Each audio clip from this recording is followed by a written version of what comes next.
Welcome to Fly Nubian Money, where we help you master your mindset and maximize your money. I am Lala Key, international real estate agent and your host for today. In this episode, we've got something very interesting that it really affects our community. So we're going to be talking about a crucial issue of racial discrimination in the hiring process. This is Dwight Jackson. He's a 27-year-old Black man. He filed a lawsuit against the Shinola Hotel in downtown Detroit on July the 3rd. He is alleging that he was denied a job when he applied as Dwight Jackson, but later offered an interview when he applied under the name John Jabrowski. Now, this lawsuit alleges a violation of the Michigan Elliott Larson Civil Rights Act. And he actually says to be denied a job in 2024 in your hometown for the color of your skin goes beyond dollars and cents. It goes into the psyche of a person.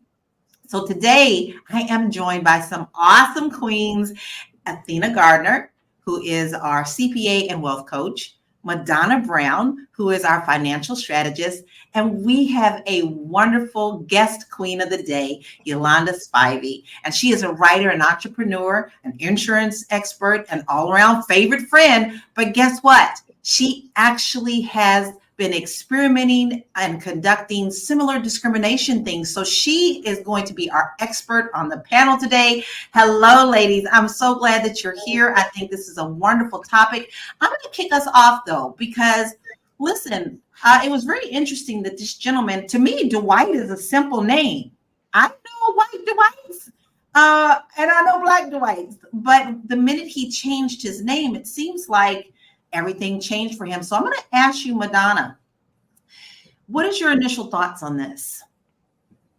I hate it, but unfortunately, it is a fact of life. And it's not just in jobs. We've heard it with home appraisals.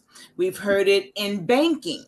You know, being Black and banking, having more than almost $1,000, you're in trouble in that bank. So sadly, it's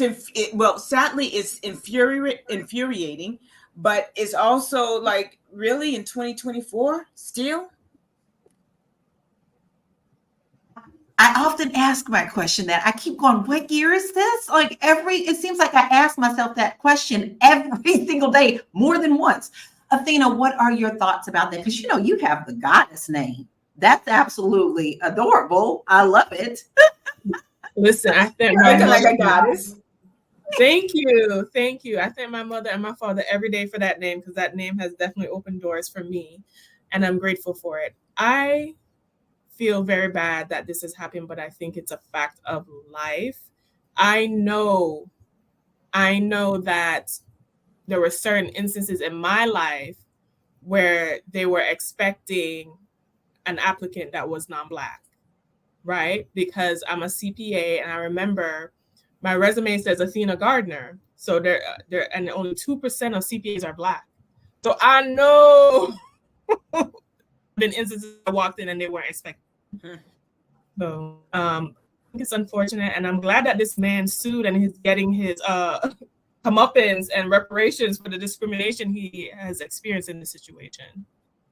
I am too. Now, before I hit you, Yolanda, I want to say welcome to everybody who's joining us. And I'm going to ask you, our viewers, if you have ever experienced the similar discrimination in the job market, you or anyone that you love.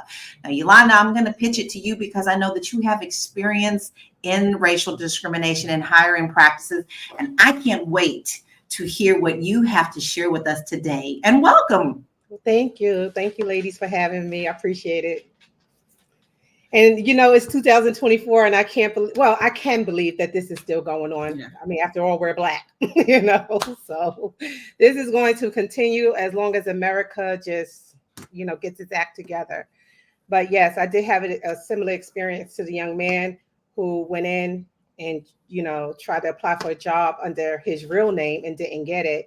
I mean, do you want me to go into my experiment and what happened with me? Oh, please share it. Please share your experience. I'm sure that many people are going to want to hear this. We have a lot of great people in the room who's already kind of started saying, stop using big banks. We talk about, Madonna said banks, but it doesn't matter big or small. You never know. To me, in this situation, the name of the hotel is difficult. So how are you going to discriminate somebody with a simple name as Dwight? But we would love to hear what you have to say. Yeah. So back in 2011, I believe I'm a late bloomer. I was in college and I was graduating with my BA degree. And I was talking to my classmates and, some of them were white. And one of the girls, she said, "Oh, I just got a job." And I was like, "Where?" She said I can't really say their name because I don't want to get sued, but she did say a very prominent sporting place. And I was like, "Wow, how did you get that job?" And she said, "I don't know. I just walked in and the human resource lady liked me and she hired me on the spot." And I said, "What?" And she said, "I never had a job before in my life." And that kind of like triggered something in me because here it was 2011. I'm trying to find a job. I was applying to different jobs, couldn't find anything underneath my name, Yolanda Spivey.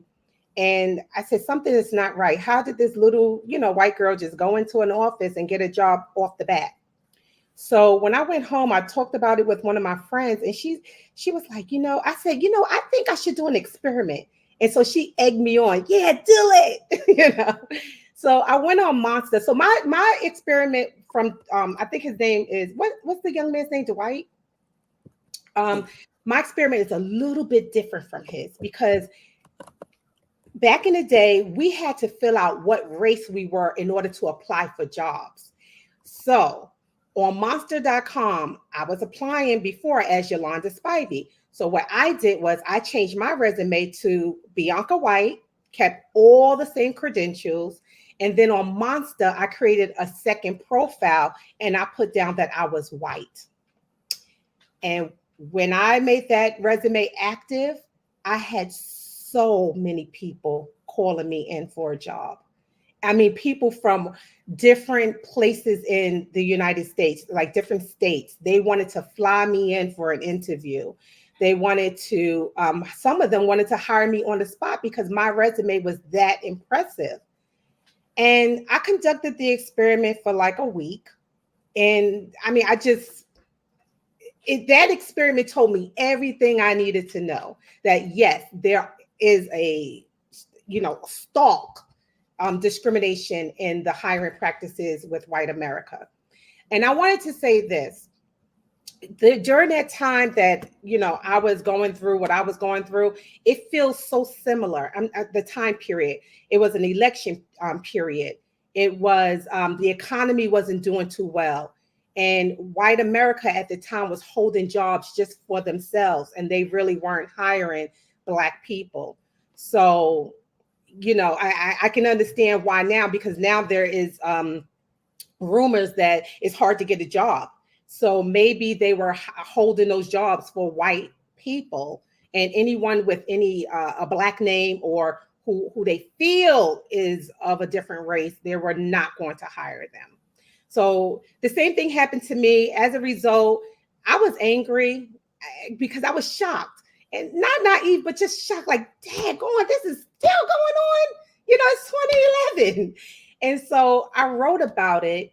And when I wrote about it, just media outlets picked it up, and that's when it went viral. And so many people started asking me questions, flying me out to interviews, CNN and other places just interviewed me about my experiment. And I mean, the rest is history. So I find that absolutely fascinating. And the fact that we have some really great comments I want to bring into our conversation. There is someone, and I don't want to mispronounce your name, Osawa. I'm sorry. And that's tough for me to pronounce. And if I didn't, just sound it out for me and I'll correct myself. She stated that the white lady who interviewed her with her fake first and last name wanted to switch the phone option of the interview to Zoom. Racism in hiring is real, that I dislike Zoom interviews. So now what you were saying is that, they don't see you, but now we're in a different world where we're using Zoom. Ladies, my other queens, I'm going to get to. You got some questions for you too. But I want to ask you, Yolanda, when this happened, did you ever decide to show up off of the name that you used and then shock them in the fact that you were a different race than what they thought? I know a lot of people ask me that. I just physically at the time just could not do it. My mind, I had a lot of stuff going on personally where I just could not, show up to the interview as Bianca White. I just didn't have the time to. I needed to find a job and fast because a lot of things around me was failing, so I just could not do it. But I wish I had done it because let me tell you, 2 to 3 years after I had done that experiment, do you know job seekers were still calling Bianca White? They were still calling her. Got to be kidding. Like that just was a trickle effect all the way down. Now, listen, we are facing a lot of issues with DEI now. People want to just level that off the table. Do you see that this is going to be a more difficult springboard now that they want to get rid of all DEI in companies and hiring practices? I think that it will force us to build our own at this point, because that's what I did. Once I completed my experiment, for instance, and the world started opening up and being nice to Black folk again. Okay. I went to interviews. I was called to interviews under my name, Yolanda Spivey, and they loved me. They wanted to hire me. But as soon as they did the background check and they saw the interviews and they saw the write-ups and things like that, they rescinded the offer. So I was stuck. They actually blackballed me from the industry. Yeah. So at that point, the only thing I could do was just build my own.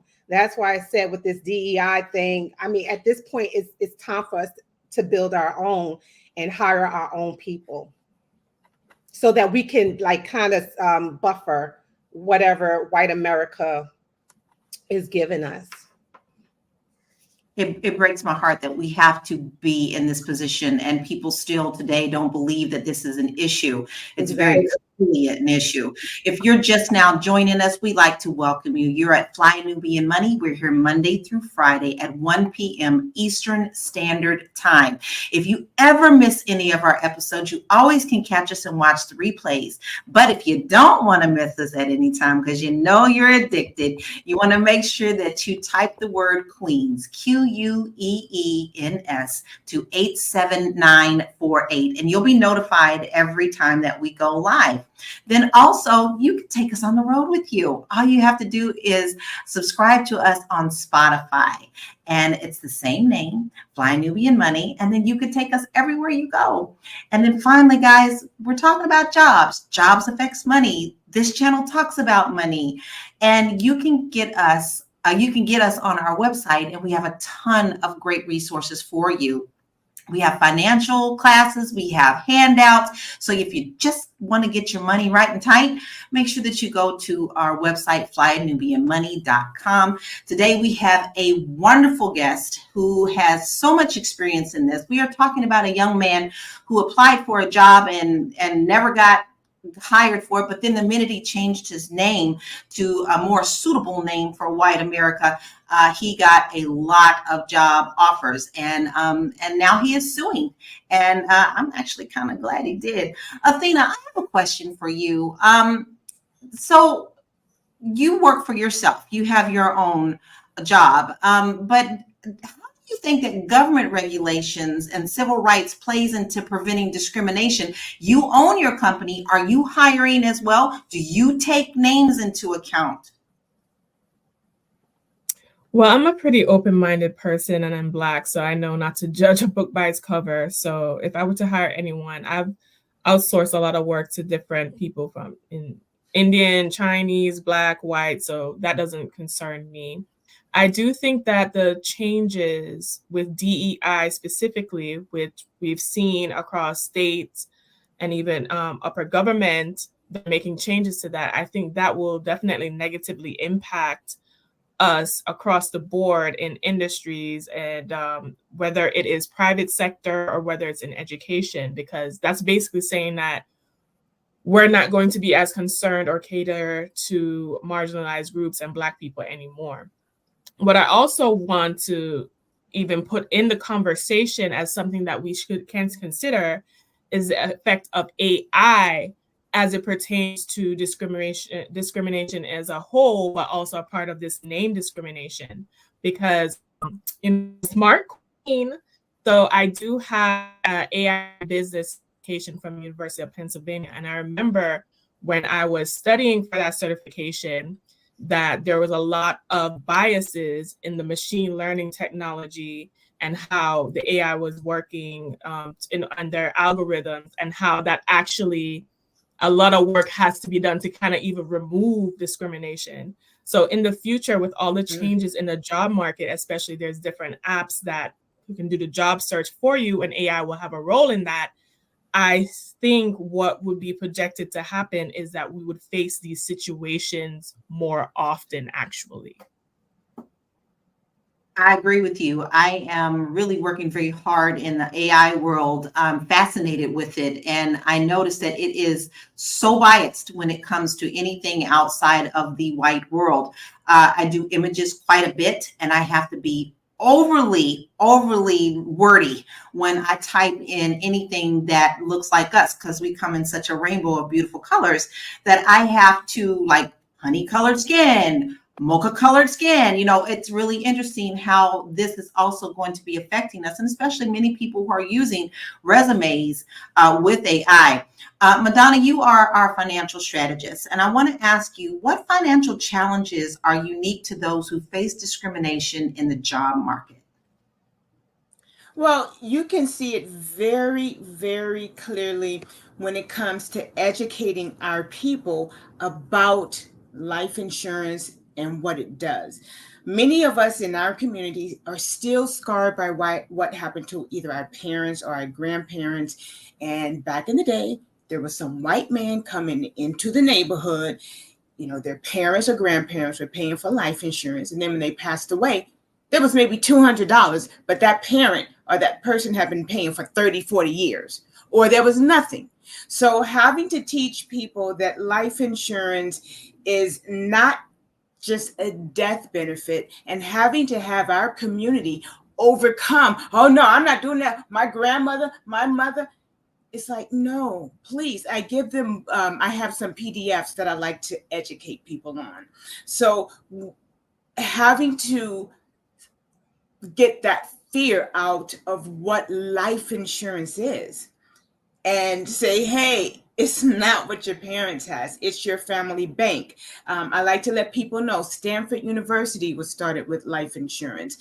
Walt Disney World was started with life insurance. Pampered Chef was started with life insurance. So stop thinking of life insurance as one thing and show what it really can be, and to show how you can be a 1%er, although you are a 99%er with life insurance. So the biggest thing is financial literacy, teaching financial literacy to our people so that we can literally become a 1%er in one generation.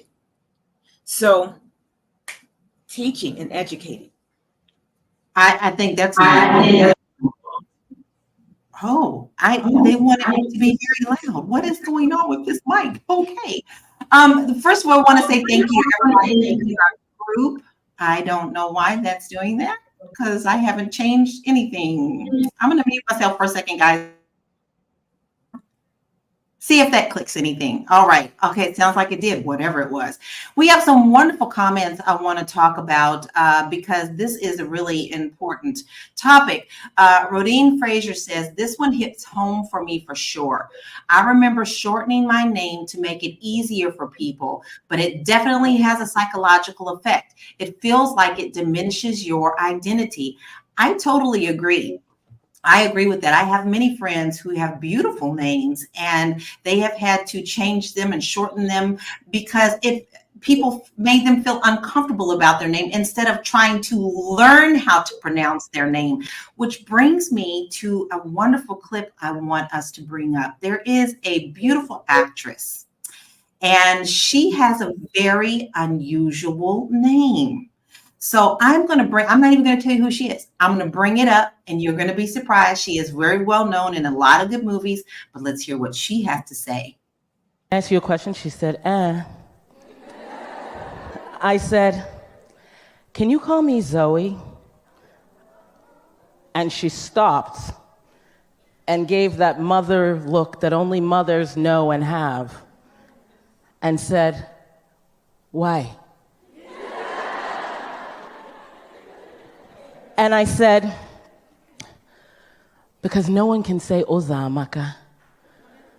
And she looked at me and she said, if they can learn to say Tchaikovsky and Michelangelo and Dostoevsky, then they can learn to say Ozamaka.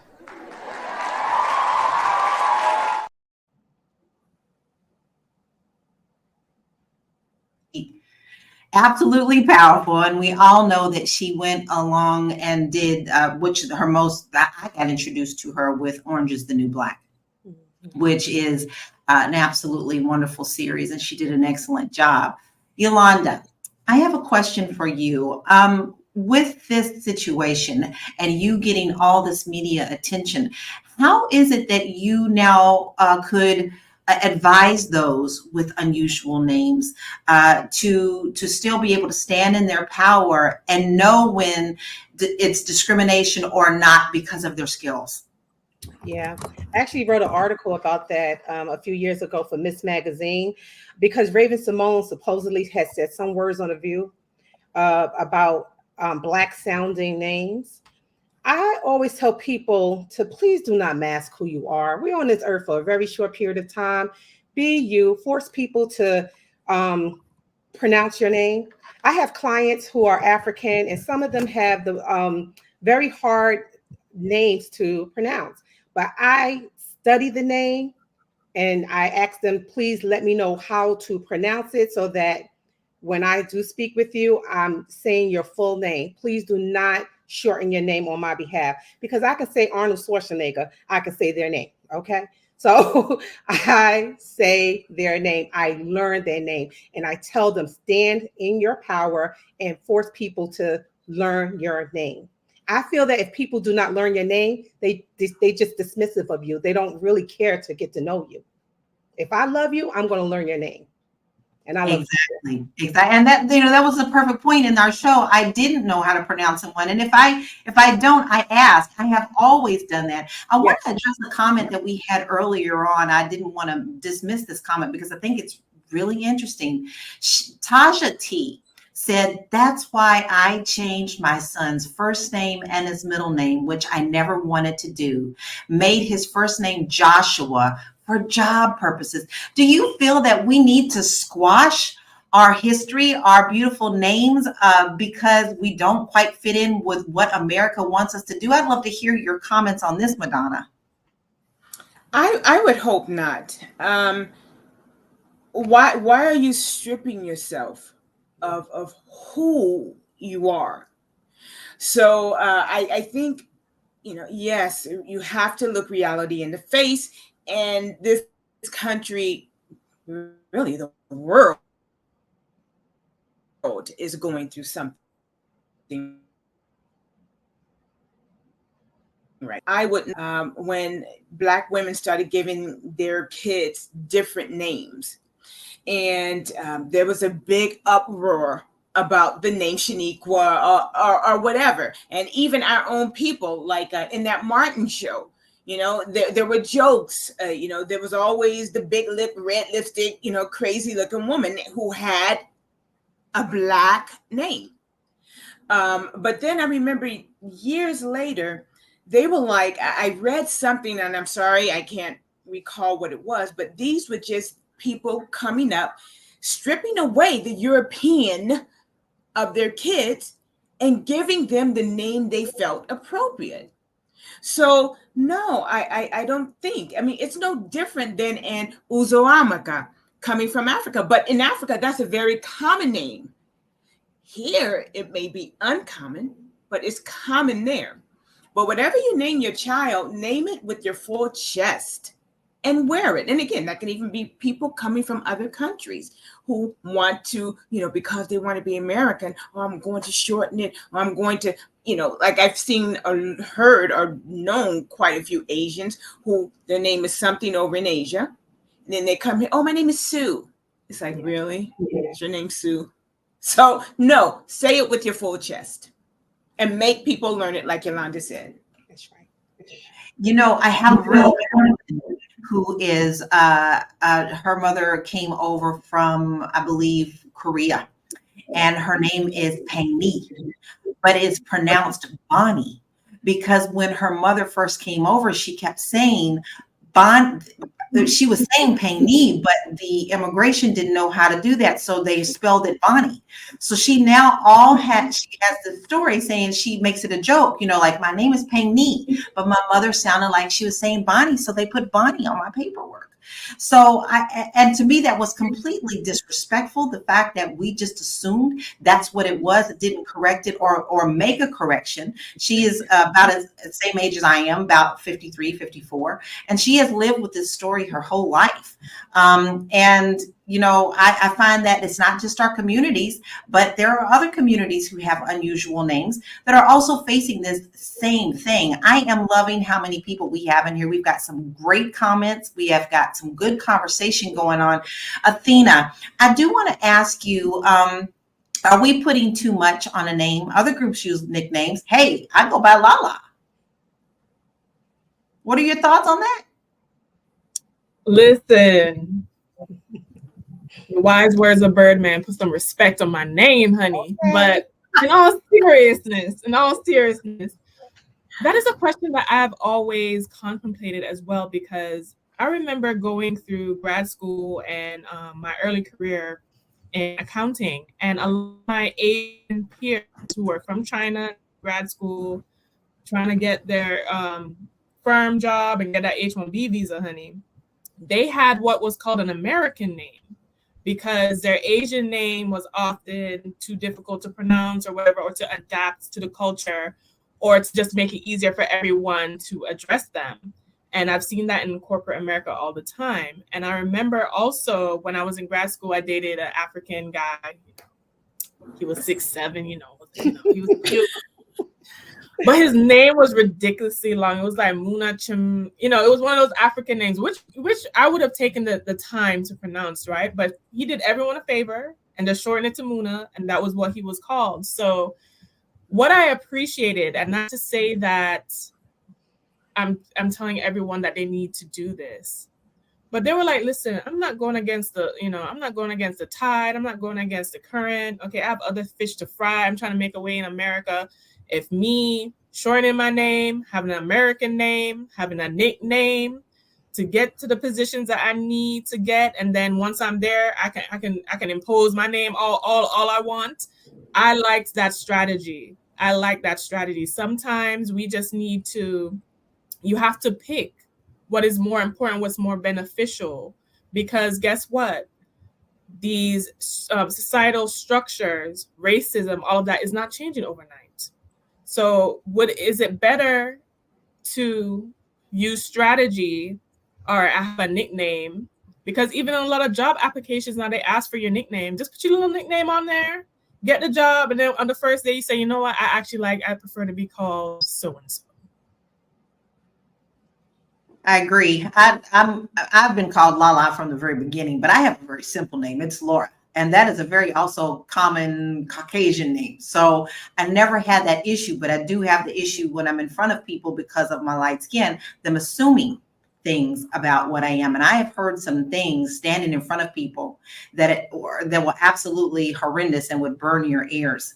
Listen, if you're just now joining us, you are joining Fly Nubian Money. We are here Monday through Friday, 1 p.m. Eastern Standard Time. We have deep conversations and things that affect our community. And so we're very glad that you're here. But if you ever miss any of our episodes, you always can catch us on Spotify, same name, Fly Nubian Money. Make sure you go over there, you like and subscribe there. Give us a 5-star rating because you know our topics are hot, baby. And then guess what, guys? We are looking for guests. If you think you have what it takes to join us, all you have to do is email us at info@realvirtual.net. And I'm going to spell that info@REEL virtual.net. And we would love to have you on. Our beautiful guest queen today is Yolanda. We're so happy to have you here. I have a question for you again, Yolanda. Mm-hmm. How do you think lawsuits like Dwight Jackson's can impact future hiring practices? Wow. Oh, goodness. I mean, to be honest with you, Lala, I don't think it's going to do anything, to be honest with you, because we had lawsuits like this since forever, and nothing has changed. Nothing has changed. So we will always sue. We will always be suing. So I don't think it will change until America's children change. When they change, then things will change. And we have to keep in mind too, these companies have insurance. Okay. So they have insurance to protect themselves from these type of incidents. And they really just don't care. So it has to be something that is, how can I say, like a chain reaction of things. If they, their insurance policy should be so expensive that it becomes unaffordable for them when they keep getting lawsuits like this. But they don't care. So. Well, we have some stats I want to bring up because this is so much of a thing that, there's articles written about this. There's all sorts of stats on it. African Americans are more likely to face discrimination at work than any other racial group in the United States. That just makes my heart sink. 58% of Asian Americans report significant experiences of racial discrimination, and 35% of Native Americans also report significant experiences of racial discrimination. It just seems America just wants to make sure that they keep separation of all of us, or divisiveness, all in our Kool-Aid up in here, because they seem like they're never going to accept anything. And then under job discrimination cases increased substantially in 2024, with the EEOC receiving over 500,000 calls and 81,055 new charges. Yet 45% of workers are unaware of their company's anti-discrimination policies. Guys, I just said they're doing everything that they can to dismantle DEI, even saying that companies that do, like, there's a famous case right now of a minority company giving minority women grants, and the government stepped in and said you can't do that anymore because that's racist. So I don't understand this. I want to address a couple of comments that we have. Angela Marie said, I went to a job interview once wearing a wig. It was a panel interview with 2 white women and 1 white man. I aced the interview, got the job, and showed up on the day wearing my natural hair. Wow. So we're either discriminated by our looks, our hair, our names. I just think that is crazy. And then MPRS says Angela is an absolutely beautiful name. Mine is Angela, but I'm about to change it to Angelica. Now that reminds me of that beautiful name, Angelica. And I got introduced to that name with Rugrats, and I just thought that was so cool. And that was like a young white character, right? I love that name. Baby Love says, I had a job as a case manager, but I had to resign because my supervisor at the time would not hold my job for 2 weeks. I had taken some courses and I had to do mandatory internship. So even with internships, we're looking at this. And then Derek Johnson brings up a great point, guys. We are really battling with the Supreme Court. Trump and SCOTUS are looking to weaken these discrimination laws even further.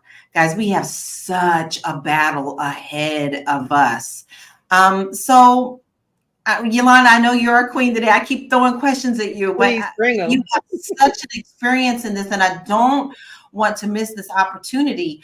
So what advice do you give? Like, I know that you say, we've talked about how it affects us, but is there any way other than what we've already talked about that you can think outside the box, even though still honoring your name, that we can get better results in our job searches?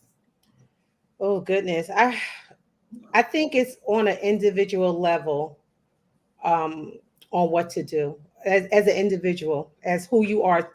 First of all, always stay true to yourself. Okay, whatever you feel. If you do not want to change your name, don't change your name. Your struggle will be a little bit more, but continue on the path and you will always be guided to where you need to go. If you feel like you have to change your name to fit in, to compete with, corporate America, and that's who your sole purpose, that's what your sole purpose is telling you to do, then do that. Change your name, make your money, okay, and then leave. But I really feel that on an individual level, people should just do what they really, really, truly feel they should do. I know for myself, Laura, I can't be compromised. I can't lower who I am on this earth just to fit into a European ideal. I refuse to do it. I'm not going to do it. But so my advice to anyone is to really do what's in their soul to do. That's the only thing I can say, because we're all going to take different paths to get to where we need to go. So always be true to yourself and do what you feel you need to do in order to make it in this system. I agree. T. Chanel says many minorities wrongfully terminated have no idea how to remove emotions and use solid facts about their termination. I have personally utilized EEOC in one, and I always have receipts. And I will tell you, I did the same thing with a job in Denver, Colorado.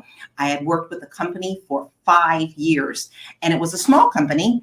And I was the only Black person who was working there. And the owner's wife decided she wanted to come back. She wanted to come back and start the workforce again, but she wanted her best friend to be in my position. And I went from glowing reviews, raises every time, to all of a sudden a problem employee when nothing had changed. And so I sued and won as well. So we need to understand that we have power to stand on, whether it's your name, whether it's your appearance, whether it's the natural hair thing that they're always trying to tell us that we need to fit in. To stand on our power. And I think that is a huge thing. But I want to remind people who you are, Yolanda, because, you've done some serious work in this. This is Yolanda Spivey, and she's also known as Bianca White. And she is famously known for conducting experiments with names in job applications. She wrote about it. She's been interviewed on it on many different platforms. So she has direct experience. As we were talking about this gentleman, Dwight, who is suing a hotel because they would not hire him or wouldn't even give him an interview when he applied for his name. He changed his name from Dwight to John and ended up exposing some bias. And, it's just a shame that we have to do this, especially when I want to point out again, the hotel's name ain't that easy either. So, it just goes to show that they definitely have a bias. But what was interesting to me is the last name he chose. It's Jabrowski. And typically, isn't that like a Jewish name? So it's very interesting how that happened. So, Athena, do you think there are cultural factors that influence hiring practices and perceptions? What did you do before you stepped into your power of your business?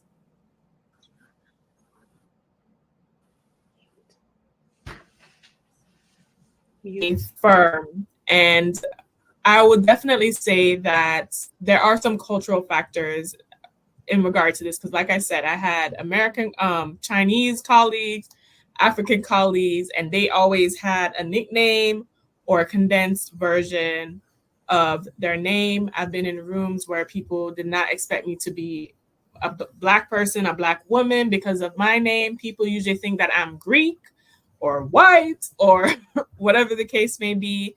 And I think that is something that we need to take a look at the landscape of America, especially with all the tension I feel happening on a civil level between all the politics and race and discrimination. It just seems like everything is all in this pot that's about to like explode almost. But I do believe that regardless of what you have to do to survive, some of us may condense our names. Some of us might, stand on business and be like, look, this is the name, learn to pronounce it. All I want for our viewers to understand is that no one has to respect you. No one has to do anything, right? If they do, great. But the reality of the situation is that is not what people are necessarily trying to do. So you need to figure out in your life, in your reality, what is going to be the best move for you. Now, even if you have a Black name or whatever the name may be, that's typical, right? There's also discrimination with like, okay, is that a ratchet name? Some of these other names that are so we haven't even touched that. Like, some of these very creative names that we have in our community. I would even expect them to even face it more because not only you're a Black person, but they have a stereotype of what kind of Black person that you are. And unfortunately, other groups have positive stereotypes. If I have an Asian name, they're going to think that, oh, I show up to work on time, I'm really good at math, and I'm really professional, and I'm good with money, right? Or other groups benefit from positive stereotypes with their names. We do not. I agree well, with that. Well, I mean, look at our own people. Remember, again, Raven Simone said that with her whole chest. I think, Yolanda, you mentioned that, right? Yep. Said that with her whole chest on national TV, that she wouldn't hire someone with a Black name. Yeah. So, unfortunately, we have our own people. I mean, there were times when right now my hair is natural, and over the summer, I'm like all natural. And I used to wear my hair curly and out. I had some of my own people trying to tell me, and trust me, it wasn't looking messy. I had some of my own people, oh, can you pull it back? Can you? So it's a whole thing. We're brainwashed ourselves sometimes. Yeah. So it's an uphill battle. That's true. That's true. Now, I will tell you that there is okay, listen, little gremlins, I'm gonna need y'all to go on back. We're talking about something really important. Okay. All right, now bye. Okay. I have a really great story about that, Padana. I have a niece who works for the IRS. And something happened with one of the children or something that she was trying to help. And the mother brought this baby in, and when she asked her, okay, is this your baby? She was like, yes, this is Shatad. And she said, okay, can you spell that for me? And I kid you not, it was spelled SHITHEAD. Now, and the first thing she thought to herself is, how is this child going to survive in this world with her name spelled that way? It's a unique name, yes, and she didn't go any further on how she got it. But now this child has to go through life with that name, putting that on applications, putting that on school papers. We do have to think about some of these names and see how that is actually going to affect our children. And that brings a great comment from Jenny. Jenny says, I wish more Black women would give their children names that won't injure them. There are so many wonderful names from the Bible, history, antiquity, Alexander, Jason. Why not use them? I think it's a personal preference of what you do within your family, but I do think that she brings up a very valid point on how we are going to possibly be affecting our children's future financially and emotionally in our lives. So, Yolanda, I'd love to hear what you think about that. Okay. I have a sister. Her name is Shaquanda. Okay. Shaquanda of all names. Okay.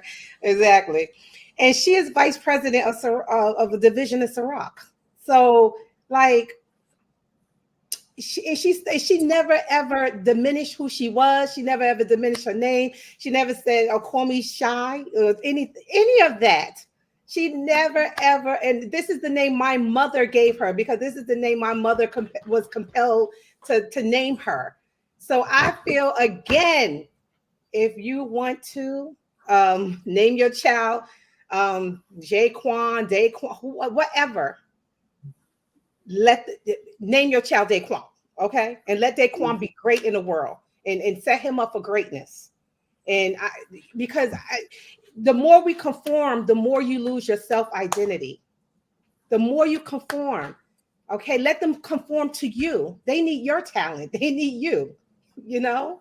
So, and this also what makes the world go round. If everybody's name was John and Susan and Karen, this will be a boring ass world. This world would be so boring. Your name's Susan. Oh, my name's Susan too. You know, like it would just be boring as hell.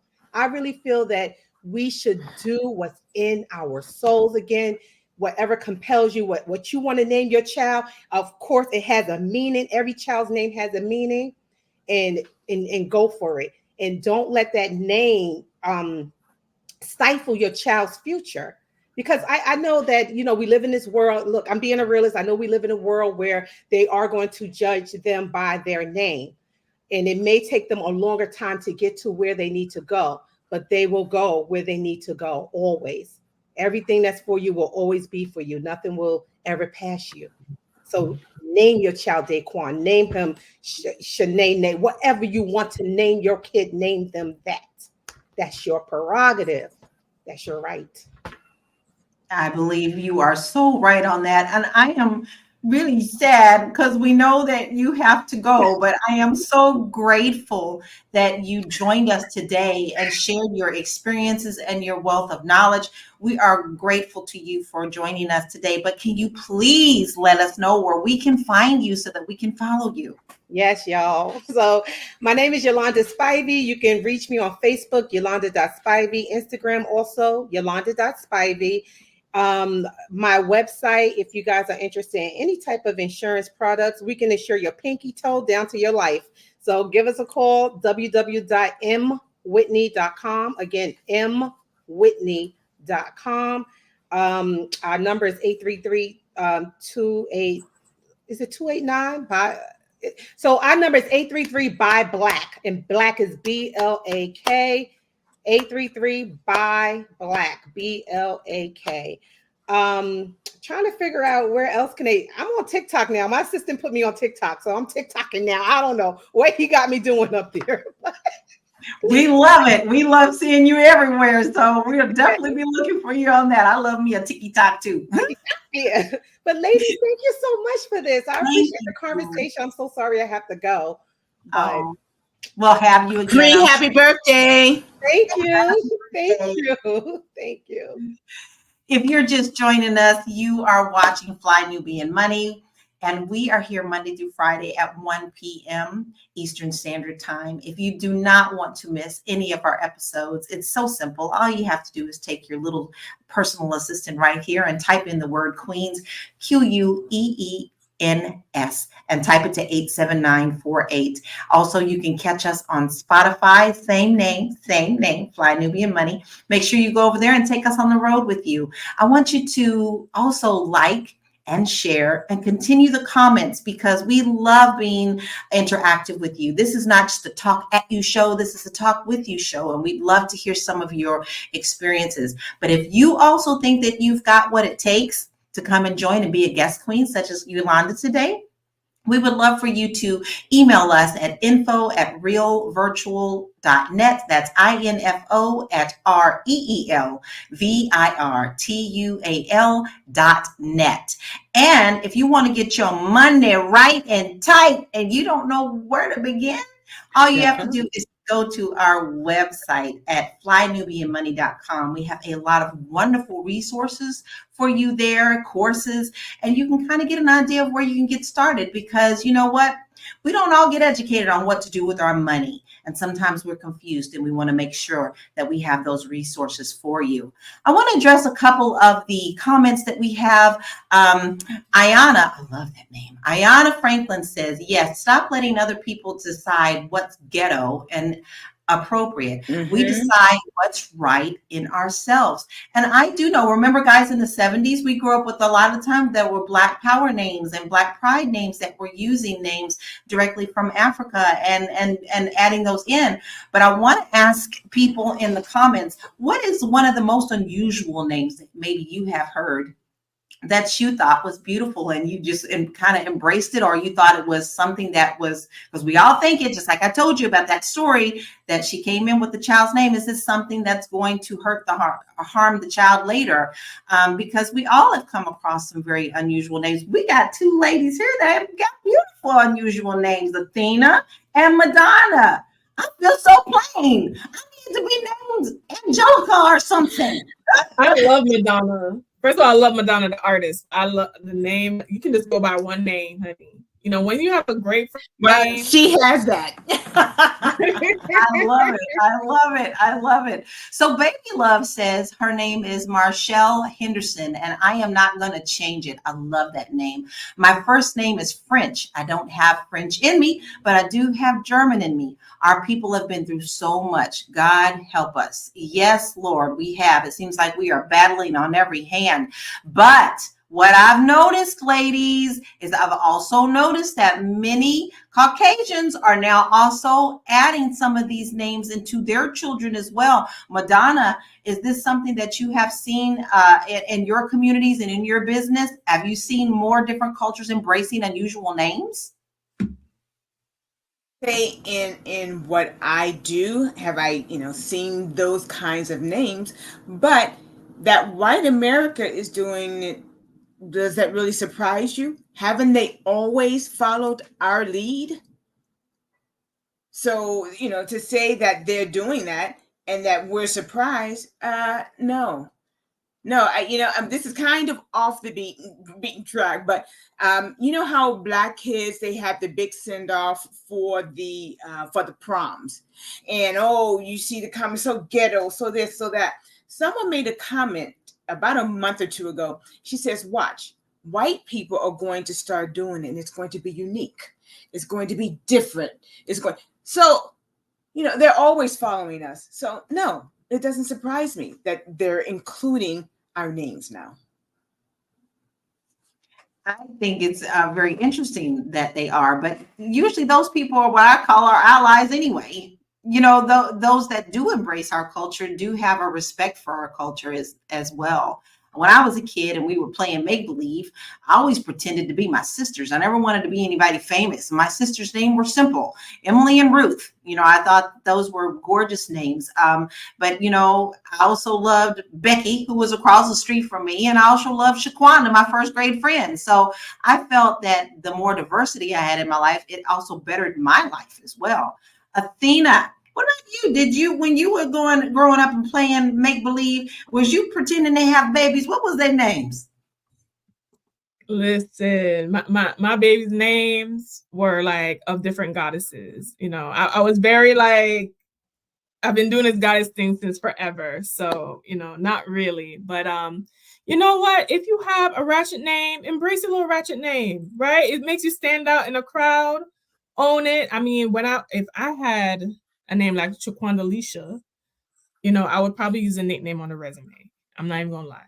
But once I got the job, I would, my name's Shaquanda Lisa. How are you today? We have those stereotypes, and then our parents were, just being creative. Our parents were, being creative and coming up with a nice ghetto rachi name, Ghetto Fabulous, which which is fine. But I do think that regardless of whatever your name is, the one thing I will say to everyone is don't have any shame about it. Don't attach being shameful about it because you were born with this name. I think if you focus more, unfortunately, we're human beings, but if you focus more on your character and what your contribution and value is to the world, then that should outshine any kind of name that you have.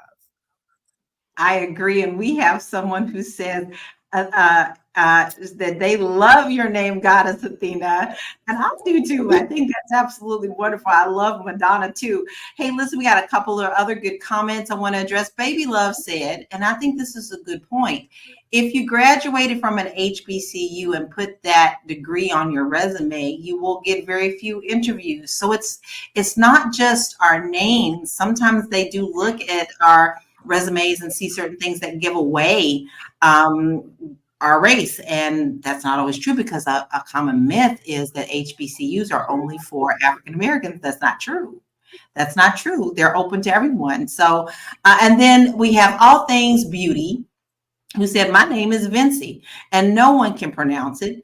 I'm immediately identified as a white male and get lots of attention from my resume. Interview time, things change. Assumptions are that in foreign. I think that is so interesting. So Madonna, have you ever made the mistake of assuming what someone was just by a name before you actually met them?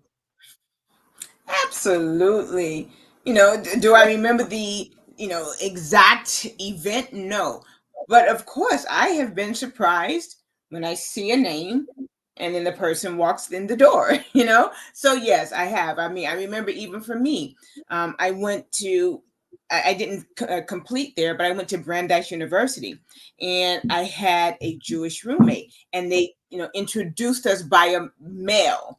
And she thought, well, how can this Jewish girl have a Christian name? So she didn't know that I was a Black female.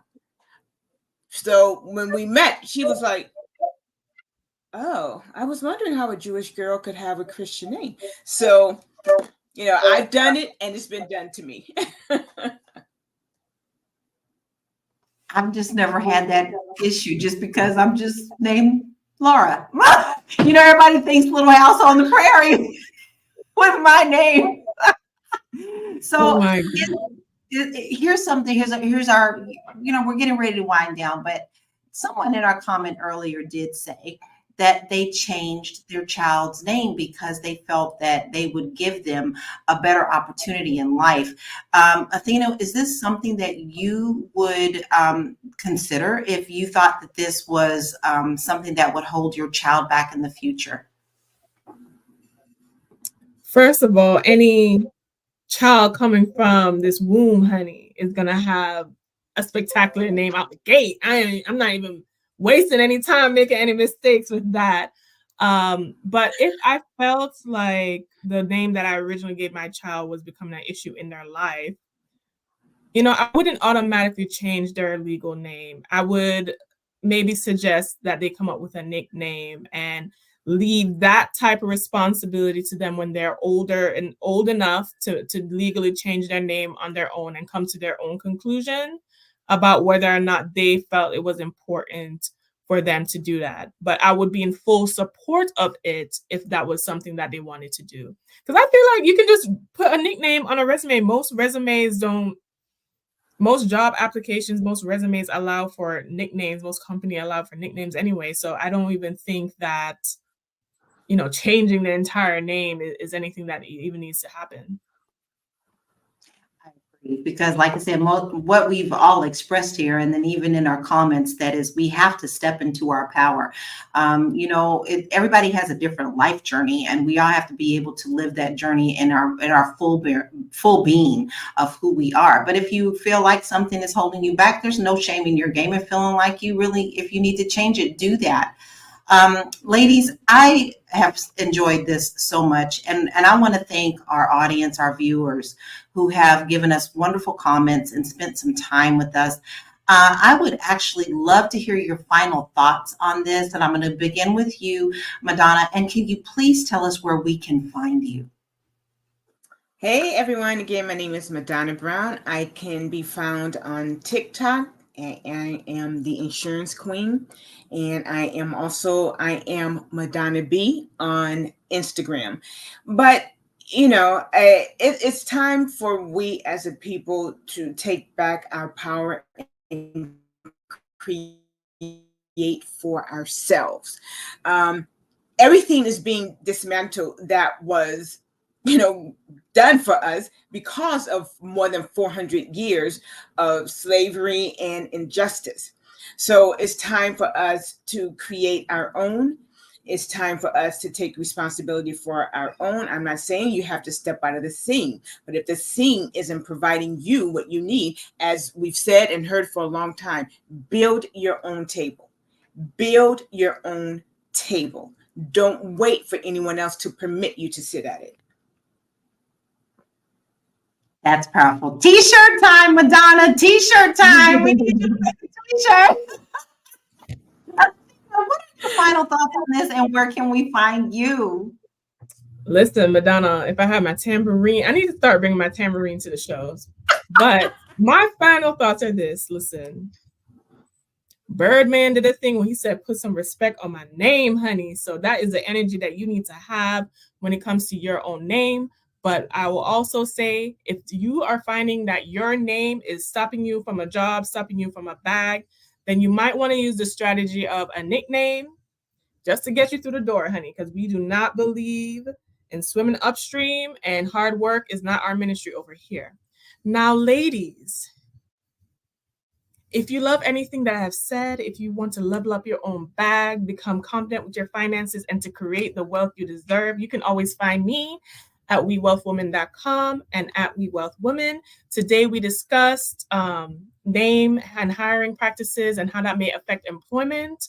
But I have a free preview to my course, The Goddess Guide to Money. And on a section in there, we talk about networking and up-leveling your career. So if you're interested in that, a free preview is available at wewealthwomen.com.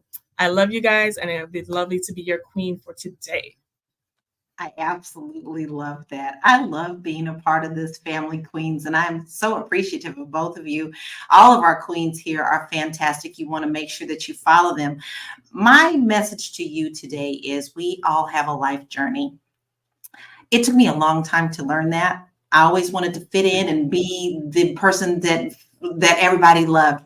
But it wasn't until later on in life that I knew that that wasn't always my journey. Someone else's journey is not my journey, and I had to step into my power. So whether it be your name, your appearance, your size, your weight, your anything, know that you are here for a reason. Step into your power and be the light.